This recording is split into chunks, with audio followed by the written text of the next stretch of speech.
IPL మ్యాచ్లంటేనే craze. చిన్న పెద్ద తేడా లేకుండా స్టేడియాల్లో సందడి చేస్తూ ఉంటారు ఫ్యాన్స్. కానీ రెండు పెద్ద టీముల మధ్య మ్యాచ్లకు టికెట్లు దొరకడం కష్టమే. దీన్నే ఆసరాగా చేసుకుంటున్నారు బ్లాక్ మాయగాళ్లు. హై వోల్టేజ్ మ్యాచ్లను ఆసరాగా చేసుకుని బ్లాక్ టికెట్ల దందా నడిపిస్తున్నారు.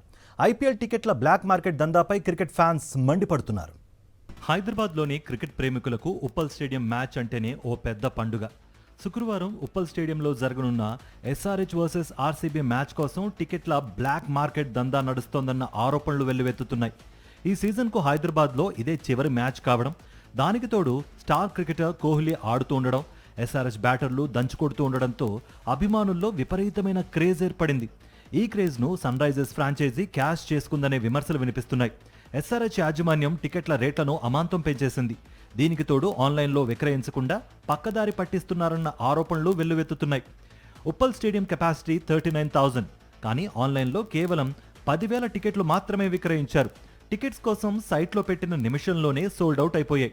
టికెట్ల మాయం వెనుక పెద్ద దందా నడిచిందనే ఆరోపణలున్నాయి. కంటి తుడుపుగా ఆన్లైన్లో బుకింగ్స్ ఓపెన్ చేసి అభిమానులను బురిడి కొట్టించి మెజారిటీ టికెట్లను బ్లాక్ మార్కెట్కు తరలించారనే అనుమానాలు వ్యక్తమవుతున్నాయి. టికెట్స్ అమ్మకాలన్నీ ఎస్ఆర్హెచ్ యాజమాన్యమే చూస్తోందని ఫ్యాన్స్ ఫైర్ అవుతున్నారు. ₹1000 టికెట్ బ్లాక్ మార్కెట్లో 5,000 నుంచి 10,000కు అమ్ముడవుతున్నాయి. ఒక్కో బాక్స్ టికెట్ ₹1,00,000 కాగా పూర్తి కార్పొరేట్ బాక్స్ ధర 10 లక్షలకు చేరిందని తెలుస్తోంది. అది కూడా పెద్ద స్థాయిలో సిఫార్సులు ఉంటేనే లభిస్తోందని నెట్టింట ప్రచారం జరుగుతోంది. టికెట్ల కోసం ఐఏఎస్, ఐపీఎస్ అధికారులు కూడా లాబింగ్ చేస్తున్నారనే వార్తలు వినిపిస్తున్నాయి. కొందరు మంత్రులు రెఫరెన్స్ పెట్టినా టికెట్లు దొరకడం లేదని సమాచారం. బ్లాక్ టికెట్ మాఫియా రెచ్చిపోతూ ఉండడంతో సామాన్య క్రికెట్ ఫ్యాన్స్ కు టికెట్ దొరకడం లేదు.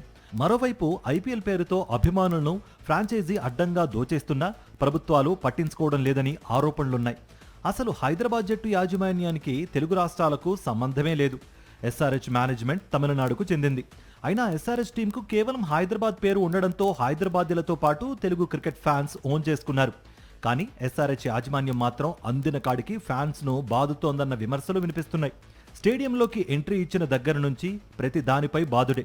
అసలు హైదరాబాద్ అభిమానులను సన్ రైజర్స్ యాజమాన్యం అడ్డంగా వాడుకోవడం తప్ప కనీసం ఆన్లైన్లో టికెట్లు అయినా పూర్తిగా పెట్టడం లేదని ఫ్యాన్స్ మండిపడుతున్నారు. సామాన్య క్రికెట్ ఫ్యాన్స్ కు టికెట్లు అందుబాటులో లేకపోవడం, బ్లాక్ మార్కెట్ దందా పెరగడం, సైబర్ మోసాలు జరగడం వంటి అంశాలపై కఠిన చర్యలు తీసుకోవాలని డిమాండ్ చేస్తున్నారు.